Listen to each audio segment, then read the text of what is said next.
લગ્નની પહેલી જ રાત્રે જ્યારે આખું ઘર નવવધુના સ્વાગતની ખુશીમાં ડૂબેલું હતું, ત્યારે વરરાજાએ રૂમનો દરવાજો અંદરથી બંધ કર્યો અને પોતાની પત્નીના હાથમાં એક કોરો કાગળ મૂકી દીધો. પછી એણે એક શરત મૂકી, જે સાંભળીને નવવધુના પગ નીચેથી જમીન સરકી ગઈ. શરત એવી હતી કે જો એણે સ્વીકારી નહીં તો સવાર પડતા પહેલા જ આ લગ્ન તૂટી જશે. પણ આ શરત પાછળનું સાચું કારણ શું હતું? શું પતિ ખરેખર નિર્દય હતો કે પછી એની પાછળ કોઈ રહસ્ય છુપાયેલું હતું? ચાલો જાણીએ આજની વાર્તામાં. સૌરાષ્ટ્રના એક નાનકડા ગામમાં ગોવિંદભાઈ નામના એક ખેડૂત રહેતા હતા.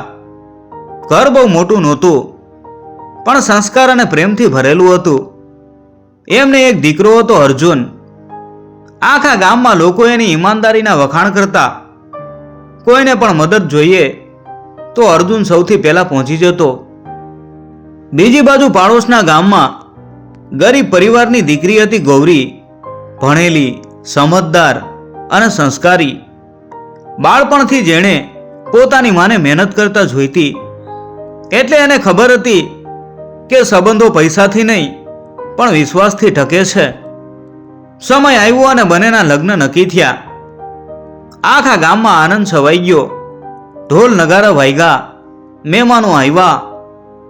ગૌરીની વિદાય થઈ ત્યારે એની માએ રડતા રડતા એક જ વાત કીધી કે દીકરી, સાસરાને પોતાનું ઘર માનીને સાચવજે, પણ પોતાની ઇજ્જત અને સત્ય ક્યારેય છોડતી નહીં. ગૌરીએ માથું ઝુકાવીને આશીર્વાદ લીધા. સાંજ સુધીમાં લગ્નની તમામ વિધિઓ પૂરી થઈ ગઈ. આખું ઘર થાકી ગયું હતું. એક પછી એક બધા પોતપોતાના ઓરડામાં ચાલ્યા ગયા. ગૌરી પહેલી વાર પોતાના ઓરડામાં આવી. દિલમાં હજારો સપના હતા. દરેક નવવધુની જેમ એ પણ વિચારતી હતી કે આજે પતિ પ્રેમથી વાત કરશે, ભવિષ્યના સપના બતાવશે. પણ અર્જુને દરવાજો અંદરથી બંધ કર્યો. થોડો મૌન રહ્યો. એ પછી એણે કબાટમાંથી એક કોરો કાગળ કાઢ્યો અને ગૌરી સામે મૂકી દીધો. ગૌરી આશ્ચર્યથી એની સામે જોવા લાગી. અર્જુનનો ચહેરો કઠોર હતો. એણે ધીમા અવાજે કહ્યું કે આ કાગળ ઉપર આજે સહી કરી દે. ગૌરીને કંઈ સમજાયું નહીં. એણે કાગળ હાથમાં લીધો. કાગળ એકદમ ખાલી હતો. એણે વિચાર્યું કે કદાચ મજાક હશે, પણ અર્જુનના ચહેરા ઉપર હાસ્યનો એક પણ અણસાર નહોતો. થોડી ક્ષણ પછી એણે બીજી વાત કીધી, આજથી તારે મારા વિશે ક્યારેય કોઈ પ્રશ્ન નહીં પૂછવાનો. હું ક્યાં જાઉં છું, કોને મળું છું, શું કરું છું, એ વિશે ક્યારેય પૂછવું નહીં. અને જો ક્યારે આ શરત તોડીશ તો એ જ દિવસે આપણા સંબંધનો અંત આવી જશે. આ સાંભળીને ગૌરીના હોંશ ઉડી ગયા. આવી શરત તો કોઈ નવવધુએ સપનામાં પણ નહીં વિચારી હોય. એના મનમાં સવાલોનો વંટોળ ઉઠ્યો. શું અર્જુન કોઈ ગેરકાયદેસર કામ કરતો હતો? શું કોઈ બીજી સ્ત્રી એની જિંદગીમાં હતી? કે પછી કોઈ એવું રહસ્ય હતું જે આખી જિંદગી છુપાવી રાખવા માંગતો હતો? ગૌરીની આંખોમાં આંસુ આવી ગયા.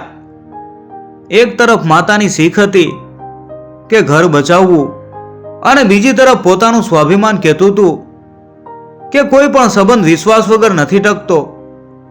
ઓરડામાં ફરીથી મૌન છવાઈ ગયું. દિવાલ ઉપરની ઘડિયાળ મધરાતનો સમય બતાવી રહી હતી. અર્જુન હજુ પણ ગૌરીના જવાબની રાહ જોતો ઊભો હતો, અને ગૌરીના હાથમાં હજુ પણ એક કાગળ હતો.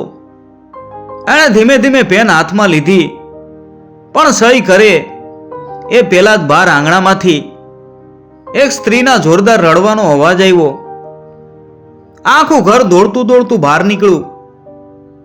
ગૌરી પણ ગભરાઈને દરવાજા તરફ દોડી, અને જે દ્રશ્ય એણે જોયું એ પછી એને સમજાઈ ગયું કે અર્જુનની આ શરત પાછળ કોઈ મોટું રહસ્ય છુપાયેલું છે.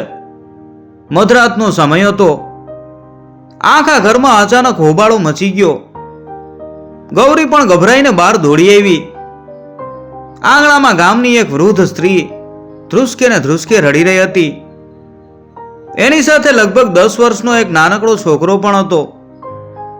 એના કપડાં ધૂળથી ભરાયેલા હતા અને આંખોમાં ડર સ્પષ્ટ દેખાતો હતો. ઘરના બધા લોકો એ વૃદ્ધાને ઘેરીને ઊભા રહ્યા. કોઈને કંઈ સમજાતું નહોતું. એટલામાં અર્જુન ઝડપથી આગળ વધ્યો. એણે એક ક્ષણ પણ મોડું ન કર્યું. વૃદ્ધના ખભા ઉપર હાથ રાખીને એને શાંત કરવાનું શરૂ કર્યું. ગૌરી આ બધું દૂર ઊભી રહીને જોઈ રહી હતી. વૃદ્ધા ધ્રુજતા અવાજે બોલી કે બેટા, હવે તારા સિવાય અમારું કોઈ નથી. મારા દીકરાનો અકસ્માત થયો છે.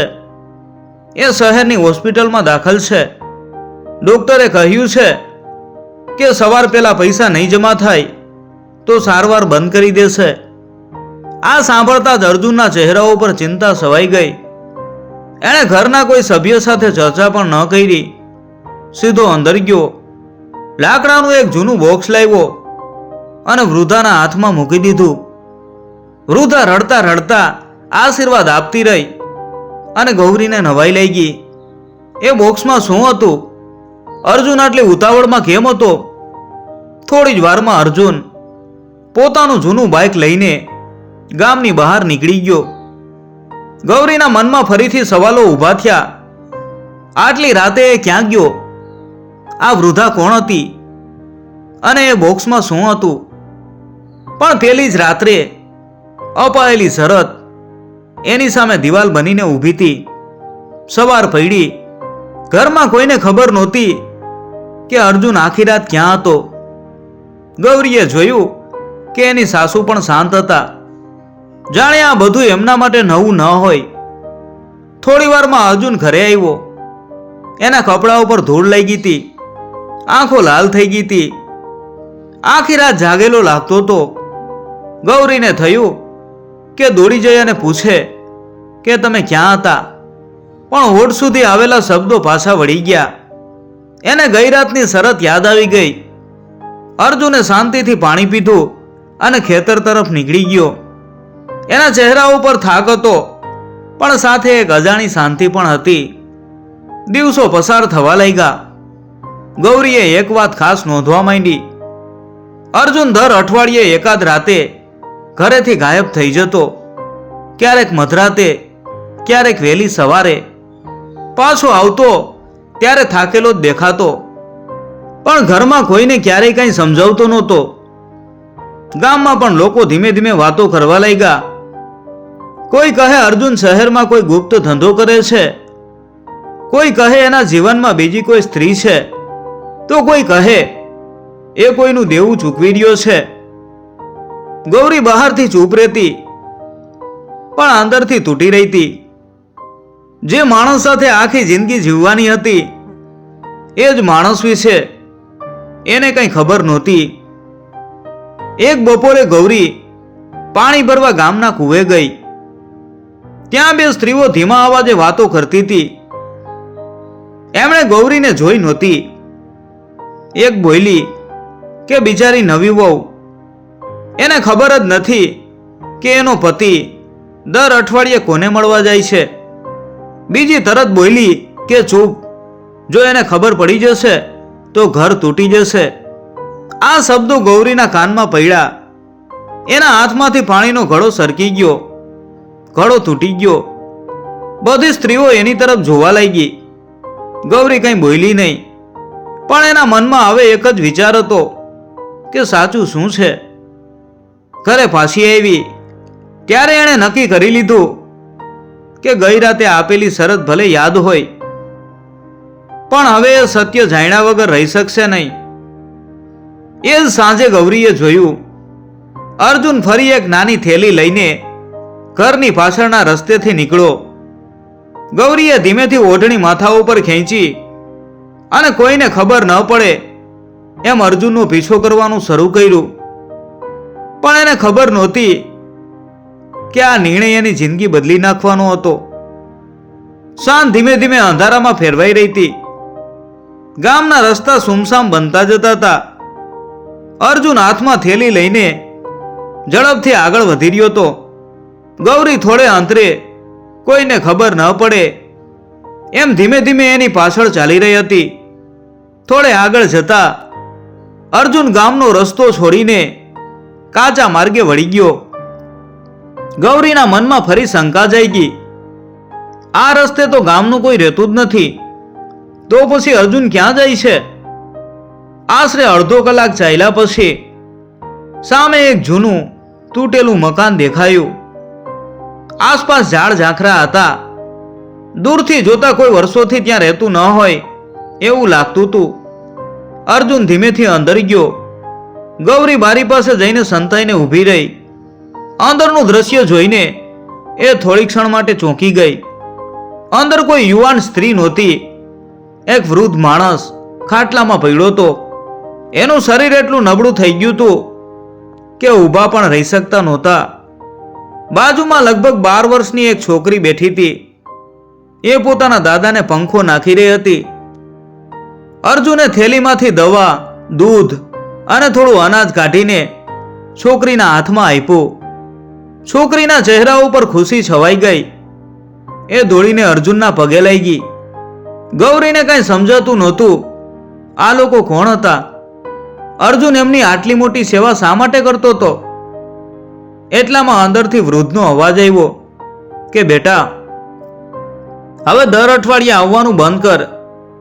તારા હવે લગ્ન થઈ ગયા છે, વહુને પણ સમય આપ. અર્જુન હસવાનો પ્રયત્ન કરતા બોલ્યો કે કાકા, જ્યાં સુધી હું જીવતો હોઈશ ત્યાં સુધી તમને એકલા નહીં છોડી શકું. આ શબ્દો સાંભળીને ગૌરીના મનમાં વધુ પ્રશ્નો ઊભા થયા. અર્જુન થોડા સમય પછી પાછો નીકળી ગયો. ગૌરી ત્યાં જ ઊભી રહી.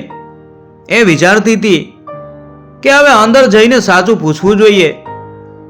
ધીમે ધીમે એ મકાનમાં દાખલ થઈ. નાની છોકરીએ અજાણી સ્ત્રીને જોઈને ગભરાઈ ગઈ.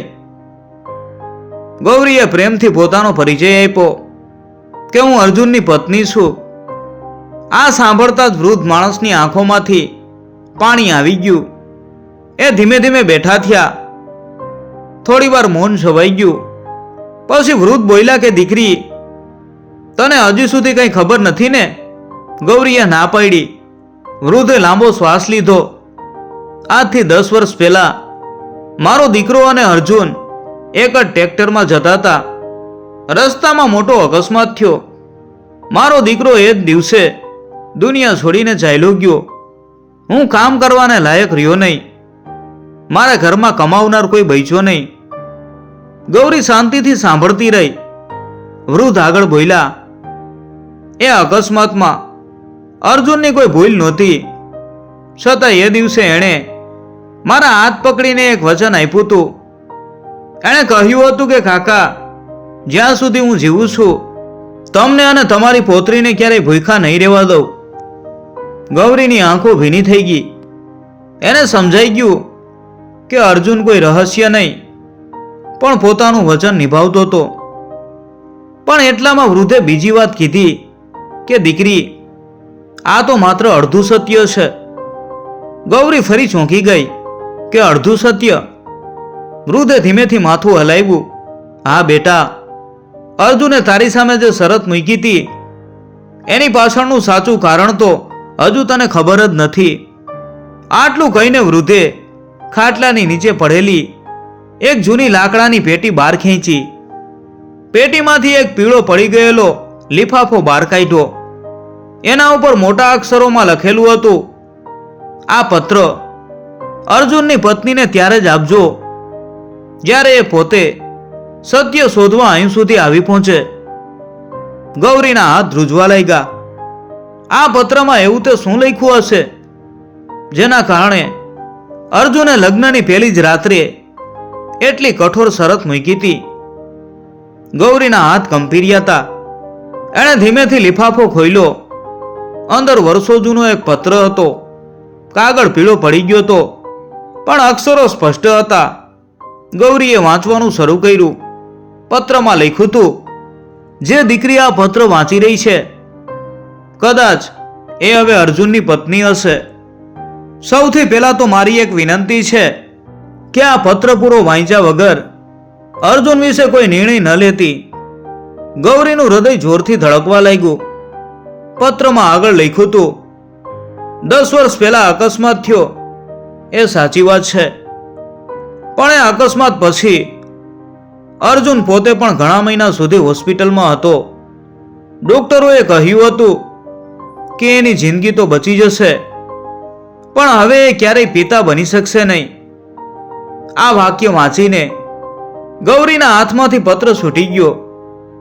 એની આંખોમાંથી આંસુ વહેવા લાગ્યા. હવે એને સમજાયું કે લગ્નની પહેલી જ રાત્રે અર્જુન એટલો ઉદાસ કેમ હતો. પત્રમાં આગળ લખ્યું હતું, અર્જુનને મેં ઘણીવાર કહ્યું કે લગ્ન ના કરતો, કોઈ નિર્દોષ છોકરીનું જીવન બગાડતો નહીં, પણ એ હંમેશા એક જ વાત કહેતો હતો કે જો કોઈ સંસ્કારી દીકરી મારા જીવનમાં આવશે તો હું એની સાથે ક્યારેય અન્યાય નહીં કરું. હું એને સન્માન આપીશ, પ્રેમ આપીશ, પણ મારા દુઃખનો ભાર એના ઉપર નહીં રાખું. ગૌરી ધ્રુસકે ને ધ્રુસકે રડવા લાગી. એણે વિચાર્યું, જે માણસ ઉપર એ શંકા કરતી હતી એ તો પોતાનું સૌથી મોટું દુઃખ એકલો સહન કરતો હતો. પણ હજુ પત્ર પૂરો નહોતો થયો. એમાં છેલ્લી વાત સૌથી મોટી હતી. અર્જુને લગ્ન પહેલા મને એક વચન આપ્યું હતું. એણે કહ્યું હતું કે મારી પત્ની જો ક્યારેય આ સત્ય જાણી જશે તો એ મારી સાથે દયા કરીને નહીં રહે. એટલે હું એને લગ્નની પહેલી જ રાત્રે એક શરત મૂકીશ કે મારા જીવન વિશે ક્યારેય પ્રશ્ન નહીં પૂછે. હું ઈચ્છું છું કે એ મારી સાથે ફરજથી નહીં પણ પ્રેમથી રહે. ગૌરી હવે એક ક્ષણ પણ ત્યાં ઊભી ના રહી શકી. એ પત્ર સાથી સાથે ચાંપી અને બહાર દોડી ગઈ. એના મનમાં એક જ વાત ગૂંથતી હતી, અર્જુન કેટલો એકલો હતો અને હું એને સમજી પણ ના શકી. ગૌરી ઝડપથી ઘર તરફ દોડી રહી હતી, પણ ઘરના દરવાજા પાસે પહોંચતા જ એણે જોયું કે આખું ગામ ત્યાં ભેગું થઈ ગયું હતું. ગોવિંદભાઈની આંખોમાં આંસુ હતા. ઘરની સ્ત્રીઓ રડી રહી હતી. ગૌરીનું હૃદય ધબકવા માંડ્યું. એણે ગભરાઈને પૂછ્યું કે શું થયું. એક ગામવાળો બોલ્યો, અર્જુન ખેતરમાંથી પાછો આવતો હતો ત્યારે નદીમાં એક નાનો છોકરો ડૂબવા લાગ્યો. અર્જુને પોતાનો જીવ જોખમમાં મૂકીને એને બચાવી લીધો, પણ પોતે પાણીના પ્રવાહમાં તણાઈ ગયો. આ સાંભળતા જ ગૌરીના પગ નીચેથી જમીન સરકી ગઈ. હાથમાં રહેલો પત્ર જમીન ઉપર પડી ગયો. એ પાગલની જેમ નદી તરફ દોડવા લાગી. દૂર નદીના કિનારે લોકો ભેગા થઈ ગયા હતા, પણ અર્જુન ક્યાંય દેખાતો નહોતો. માત્ર એની પાઘડી પાણીમાં તરતી દેખાતી હતી. ગૌરી પાગલની જેમ એક કિનારેથી બીજા કિનારે દોડતી હતી. એની આંખોમાંથી આંસુ અટકવાનું નામ નહોતા લેતા. એ એક જ વાત બોલતી હતી કે અર્જુન, એકવાર પાછા આવી જાઓ, મારે તમારી પાસે માફી માંગવી છે. થોડી જ વારમાં ગામના તરવૈયાઓ પણ આવી ગયા. બધાએ નદીમાં શોધખોળ શરૂ કરી. સમય પસાર થતો ગયો. 1 કલાક, 2 કલાક, પણ અર્જુનનો કોઈ પતો નહોતો. ગૌરીના મનમાં હવે આશા ધીમે ધીમે ઓછી થવા લાગી. એણે ભગવાન સામે હાથ જોડ્યા. હે મહાદેવ, મેં મારા પતિને સમજવામાં ભૂલ કરી છે. મને જે સજા આપવી હોય એ આપજો, પણ એમને મારી પાસેથી છીનવી ના લેતા. આટલામાં દૂરથી એક માણસ બૂમ પાડતો પાડતો આવ્યો કે મળી ગયા, મળી ગયા. બધા લોકો દોડ્યા. નદીના બીજા કિનારે એક વડના ઝાડની ડાળી પકડી અને અર્જુન બેભાન હાલતમાં પડ્યો હતો. લોકોએ તરત જ એને બહાર કાઢ્યો. થોડી વારમાં એની આંખો ધીમે ધીમે ખુલવા લાગી. સૌથી પહેલા એની નજર ગૌરી ઉપર પડી. ગૌરી એક ક્ષણ પણ રોકાઈ નહીં. એ દોડી ગઈ અને અર્જુનના પગ પાસે બેસીને ધ્રુસકે ને ધ્રુસકે રડવા લાગી. આખા ગામની આંખો ભીની થઈ ગઈ. ઘરે પાછા આવ્યા પછી ઘણા સમય સુધી બંને વચ્ચે મૌન રહ્યું. રાત્રે એ જ ઓરડામાં બંને સામસામે બેઠા હતા. આ વખતે ગૌરીએ અર્જુનના હાથ પોતાના હાથમાં લીધા અને ધીમા અવાજે એ બોલી, મારે આજે કોઈ જવાબ ન જોઈએ, મારે ફક્ત એક વાત કહેવી છે. અર્જુન શાંતિથી એની સામે જોતો રહ્યો. ગૌરીની આંખમાંથી આંસુ ટપકવા લાગ્યા. હું તમને સમજ્યા વગર તમારો ઉપર શંકા કરતી હતી. તમે પોતાનું દુઃખ છુપાવીને બીજાના જીવનમાં પ્રકાશ લાવતા રહ્યા. આજે મને ખબર પડી કે સાચો માણસ એ નથી જે પોતાના માટે જીવે. સાચો માણસ તો એ છે જે બીજાના આંસુ લૂછી શકે. અર્જુનની આંખો ભીની થઈ ગઈ. એણે પહેલીવાર ગૌરી સામે પોતાના દિલનો દરવાજો ખોલ્યો. એણે અકસ્માત, પોતાની પીડા અને વર્ષોથી મનમાં દબાવેલા દરેક દુઃખની વાત કીધી. ગૌરી એક શબ્દ પણ ન બોલી. એ માત્ર સાંભળતી રહી. એ રાત્રે બંને વચ્ચે કોઈ શરત ન રહી, માત્ર વિશ્વાસ રહી ગયો. સમય પસાર થતો ગયો. ગૌરીએ એક દિવસ અર્જુનને કહ્યું, ભગવાને આપણને સંતાનનું સુખ ન આપ્યું હોય તો શું થયું? દુનિયામાં કેટલાય બાળકો એવા છે જેમને મા બાપનો પ્રેમ નથી મળતો. આ વાત અર્જુનના દિલમાં ઉતરી ગઈ. થોડા મહિનાઓ પછી બંનેએ નજીકના અનાથાશ્રમમાંથી એક નાનકડી દીકરીને દત્તક લીધી અને દીકરીનું નામ રાખ્યું આશા. જે ઘરમાં પેલા મૌન હતું ત્યાં હવે હાસ્ય ગુંજવા લાગ્યું. જે શરતે સંબંધની શરૂઆત કરી હતી ત્યાં હવે પ્રેમ અને વિશ્વાસનો દીવો પ્રગટ્યો હતો. અને જે વૃદ્ધ કાકા તથા એમની પોત્રીની જવાબદારી અર્જુને વર્ષોથી ઉઠાવી હતી, એ જવાબદારી હવે ગૌરીએ પણ પોતાના ખભે લઈ લીધી. ગામના લોકો કહેતા, સાચું સુખ પૈસામાં નથી, સાચું સુખ તો એવા જીવનસાથીમાં છે જે દુઃખમાં પણ હાથ ન છોડે. મિત્રો, આ વાર્તા આપણને શીખવે છે કે સંબંધો શંકાથી નહીં, વિશ્વાસથી જીવંત રહે છે. દરેક માણસના જીવનમાં કાંઈક એવું દુઃખ હોય છે જે દુનિયાથી છુપાવે છે. કોઈ નિર્ણય લેતા પહેલા સત્ય જાણવાનો પ્રયત્ન કરવો જોઈએ. પ્રેમનો અર્થ એકબીજાને બદલવામાં નથી, પણ એકબીજાને સમજવામાં છે. ભગવાન ક્યારેક સુખનો રસ્તો બદલતા હોય છે, પણ સાચા દિલથી જીવતા માણસને ક્યારેય એકલો નથી છોડતા. જો આ વાર્તા તમને ગમી હોય તો વિડીયોને લાઈક કરો, તમારા મિત્રોને શેર કરો અને આવી જ હૃદયસ્પર્શી વાર્તાઓ સાંભળવા માટે અમારી ચેનલને સબસ્ક્રાઇબ કરવાનું ભૂલતા નહીં. અને મિત્રો, જો આવી જ વાર્તા તમને ગમતી હોય તો કોમેન્ટ કરવાનું પણ ભૂલશો નહીં. રામ રામ.